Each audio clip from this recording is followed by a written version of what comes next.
Imagine the mighty Roman Empire, a beacon of law and order, where the very foundation of its prosperity, its currency, was secretly undermined.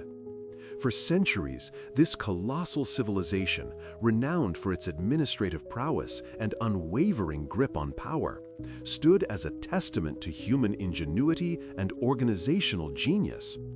Yet, beneath this seemingly invincible facade, a shadow operation of immense scale was slowly, silently, threatening to cripple the very heart of Roman power, casting long shadows of doubt over its famed integrity. This was no mere collection of isolated incidents, no petty street crime easily quelled by the legions, but a vast and audacious criminal enterprise that represents one of antiquity's most perplexing and significant economic mysteries, a widespread counterfeit currency scandal. Welcome to Echoes of Time, your portal to the forgotten pages of history. Today, we plunge into a chapter often overlooked, a secret that lies under the dust of centuries, revealing the hidden vulnerabilities of a seemingly invincible civilization. How did an empire built on precise systems and robust governance allow such a monumental fraud to persist, reaching an industrial scale that permeated its vast territories? The sheer scope of this illicit trade, the sophistication of its operations, and the profound questions it raises about Roman stability demand our attention. The journey into this economic labyrinth begins not in ancient scrolls, but in the earth itself. For centuries, archaeologists have unearthed countless hoards of debased and outright fake Roman coins across the empire's former lands. These discoveries are not isolated anomalies. They represent a persistent and pervasive problem spanning vast periods of Roman history. From the lavish reign of the infamous Nero, whose extravagant spending pushed the empire's finances to their limits, to the tumultuous, crisis-ridden 3rd century, an era of profound political and economic instability, the evidence consistently points to a systemic counterfeiting issue. Each hoard, each debased coin is a silent testament echoing across millennia, prompting historians to question the true stability and integrity of Rome's economic system. What these archaeological findings reveal is not just the existence of fake currency, but its incredible volume. This wasn't a minor irritation for the Roman state. It was a phenomenon so widespread that it speaks of a struggle far more profound than previously understood. The very fabric of daily commerce, taxation, and military pay would have been under constant threat of erosion, impacting every citizen from the highest senator to the humblest farmer. The implications are staggering. A universal medium of exchange, the lifeblood of an imperial economy, systematically corrupted, its value called into question with every transaction. While the earth offers undeniable physical proof, ancient texts provide tantalizing, albeit often cryptic, hints.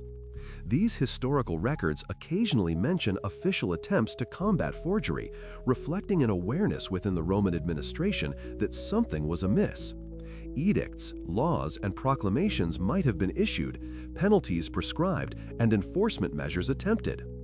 However, the sheer, overwhelming volume of illicit coinage discovered today paints a picture far more grim than these sparse textual references might suggest. It suggests that the official measures, whatever their intent, were often insufficient, overwhelmed by the scale of the problem. This wasn't merely a case of individual criminals chipping away at the system.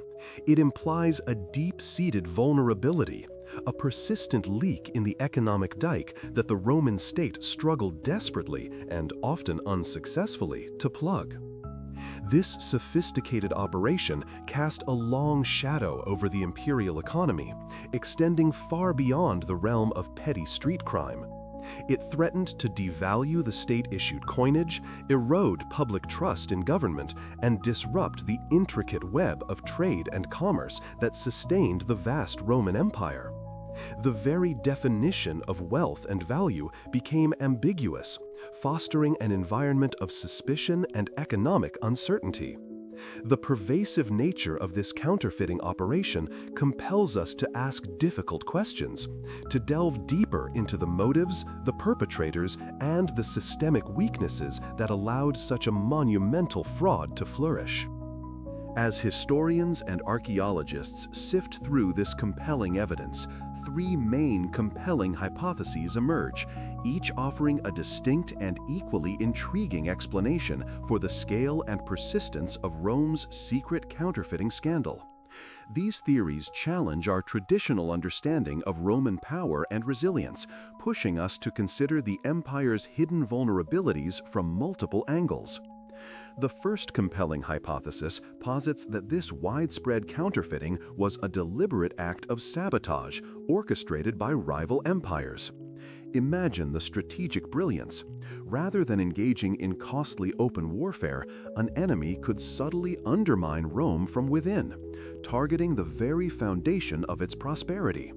By flooding the Roman economy with fake or debased currency, a rival power could sow chaos, trigger inflation, erode the state's ability to pay its legions, and ultimately destabilize Rome without firing a single arrow. Such a clandestine economic war would be a testament to a rival's cunning, a silent weapon deployed to weaken a seemingly unconquerable foe. This theory paints a picture of geopolitical intrigue, where financial warfare was as potent, if not more so, than military might, a subtle poison seeping into the veins of the empire. A second, perhaps even more unsettling hypothesis suggests that the problem originated not from external enemies, but from within Rome itself. This theory proposes a vast network of internal corruption reaching into the highest echelons of Roman society and administration. Picture powerful figures, perhaps senators, provincial governors, or even close associates of the emperor, secretly enriching themselves at the expense of the state. With access to official minting facilities or possessing the influence to protect illicit operations, these corrupt individuals could have orchestrated large-scale counterfeiting rings, using their positions to debase coinage or produce outright fakes, diverting immense wealth into their own coffers. Such a scenario would reveal a profound betrayal of public trust, a parasitic element within the empire itself, feeding on its economic vitality. It would highlight the dangerous allure of illicit gain, even for those already possessing immense power, and underscore the ever-present threat of internal decay, a cancer growing unnoticed until it metastasizes throughout the system. The third compelling hypothesis offers a nuanced and perhaps more tragically human explanation. It suggests that during times of acute economic strain, periods of devastating wars, crippling famines, or imperial overspending, the line between state-sanctioned debasement and outright counterfeiting became dangerously blurred.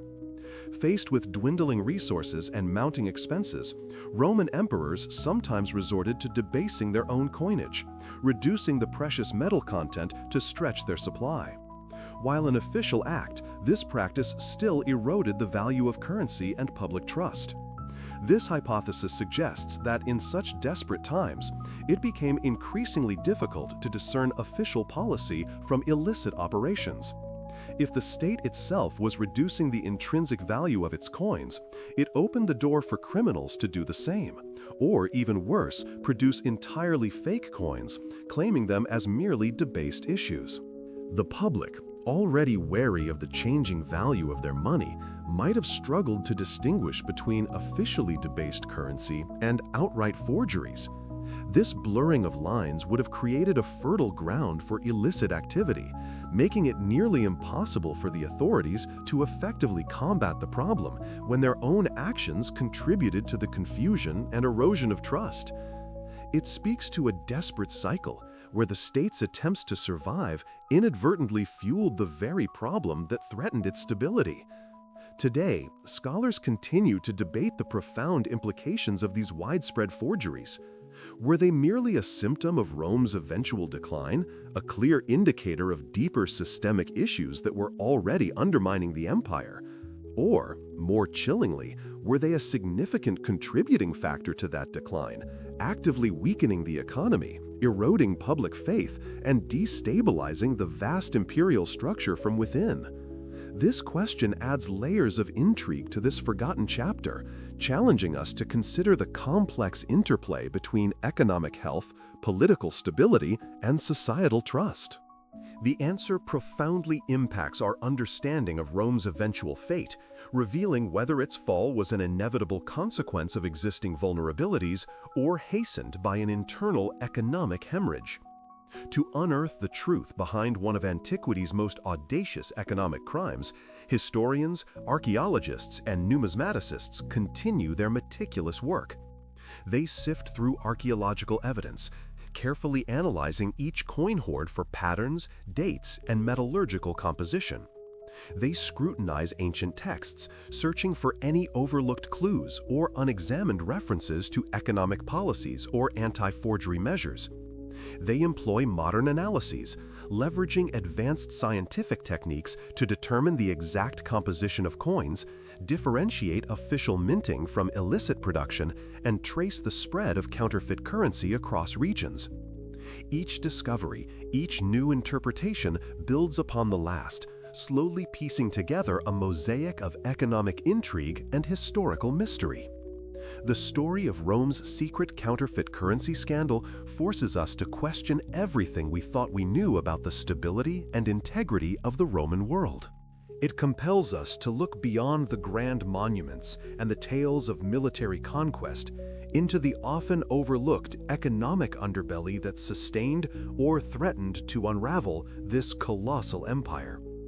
It reveals that even the most formidable civilizations, seemingly invincible in their power and organization, possess hidden vulnerabilities, cracks in their foundations that can be exploited by cunning adversaries, internal corruption, or even the desperate exigencies of survival.